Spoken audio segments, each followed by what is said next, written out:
کسی عالم کی بات بتاتا تو لوگ انکار سینکڑوں سال کہتے ہیں بلخ میں قحط پڑ گیا، لوگ ہجرت کر کے سمرقند آ گئے، ایک سیدوں کا خاندان بھی آیا، ایک ایسی خاتون بھی آئی جس کے ساتھ 3 بیٹیاں تھی، بیٹا بھی کوئی نہیں، خاوند فوت ہو گیا۔ مسجد کے ساتھ مہمان خانے بنے ہوتے تھے، وہاں اس نے بچوں کو ٹھہرایا اور نکلی سمرقند میں کہ کوئی آدمی مل جائے اور اسے کہوں کہ تھوڑی سی مدد ہو۔ وہ چلتے چلتی ایک سیٹھ کے پاس، رئیس کے پاس پہنچی۔ جن لوگوں کے پاس دولت آتی ہے نا، وہ کئی دفعہ سخت جملے کہنے لگتے ہیں جو اللہ کو پسند نہیں آتے۔ وہ سیٹھ کے پاس گئی تو جا کے کہنے لگی میں غریب ہوں، پریشان ہوں، بلخ میں قحط ہے، سارا زمانہ جانتا ہے، تو میں اس لیے سمرقند آئی ہوں، بیٹیوں کا ساتھ ہے، نہ رہنے کو جگہ ہے، نہ کھانے کو روٹی ہے، نہ پہننے کو کپڑا ہے، مہربانی کر تھوڑی مدد کر۔ کہنے لگا ہو کون؟ تو اس سیدزادی نا کان آگے کر کے، ہاں کسی پہ بھی حالات سخت آ سکتے ہیں، اللہ سے ڈرنا چاہیے، کان آگے کر کے نا کہنے لگی میں سیدزادی اور یہاں میرا اپنا کوئی نہیں، مہربانی کر۔ تو وہ سیٹھ صاحب، چودھری صاحب کہنے لگے مجھے کیسے پتا چلے گا تو سید ہے؟ تو سیدزادی نے اپنا پلو کھولا اور اپنے آنسو دونوں آنکھوں سے صاف کیے تو کہنے لگی اللہ تیرا بھلا کرے، میں ثابت نہیں کر سکتی کہ میں حضور کا خاندان، میرے پاس کوئی دلیل نہیں، میں نہیں بتا سکتی، چل ٹھیک ہے، چلی گئی۔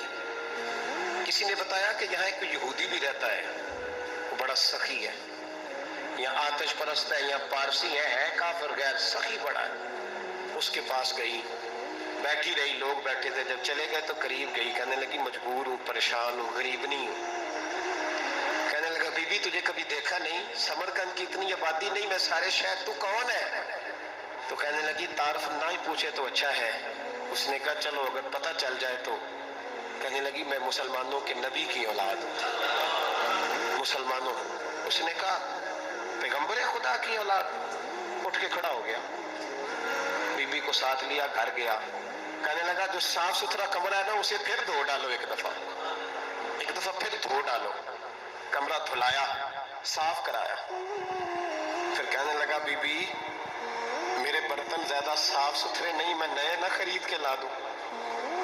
پھر نئے برتن لایا، پھر اپنے بچوں سے کہنے لگا اونچا نہ بھولنا کہ سیدہ فاطمہ کی شہزادیاں آئی، یہاں کوئی شخص اونچی بات نہ کرے۔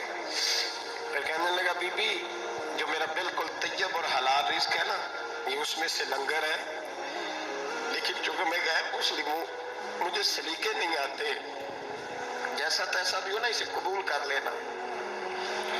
خاتون کو کہنے لگا یہ گھر ہے، جب تک جی چاہے یہاں رہنا، اور دیکھنا ہو سکے تو رات اپنے نبی سے سفارش کرنا، میرا بھی کوئی مسئلہ، میری بھی کوئی قبولیت کہیں ہو جائے۔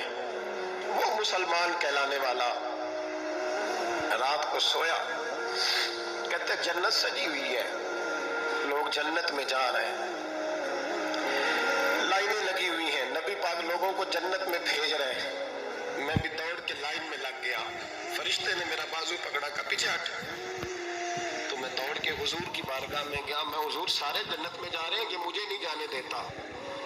نبی پاک نے فرمایا تو کون ہے؟ کہ یا رسول اللہ میں مسلمان ہوں۔ کہتے ہیں حضور مجھ سے فرمانے لگے کوئی دلیل ہے تیرے پاس؟ دلیل ہے کوئی تیرے پاس؟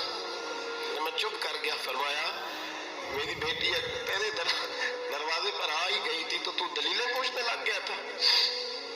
جا دوڑ جا۔ سویرے آنکھ کھلی تو گلیوں میں ڈھونڈتا پھرتا ہے، تلاش کرتا پھرتا ہے، کونے کونے میں جاتا ہے وہ سادات کا گھرانہ کہاں گیا، ڈھونڈتے ڈھونڈتے اس غیر مسلم کے دروازے پہ جا کے پہچان لیا تو کہنے لگا خدا کا واسطہ جو تو نے نوکری کی ہے نا ان کی مجھ سے 11 گنا لے لے، یہ سادات کا گھر مجھے دے دے۔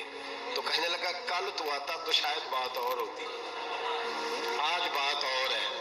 اس نے کہا مہربانی کر، کہا نہیں کل تو آتا تو معاملہ اور تھا، آج معاملہ آج اور ہے، رنگ بدل گیا ہے، حالات تبدیل ہو گئے ہیں، اب تو دیکھ تاک کے آیا، جا دوڑ جا۔ کہنے لگا نہیں مہربانی کر دے دے، تو غیر مسلم میں تیرا کیا تعلق؟ کہنے لگا چپ کر، غیر مسلم میں کل تک تھا، کل سے سیدوں سے پیار کیا ہے تو میرے حالات سنور گئے ہیں، وہ جو نظارے تو نے رات خواب میں دیکھے ہیں میں نے جاگتی آنکھوں سے دیکھے ہیں۔ سے اور تو نے کسی مفتی پیر عالم کے ہاتھ پہ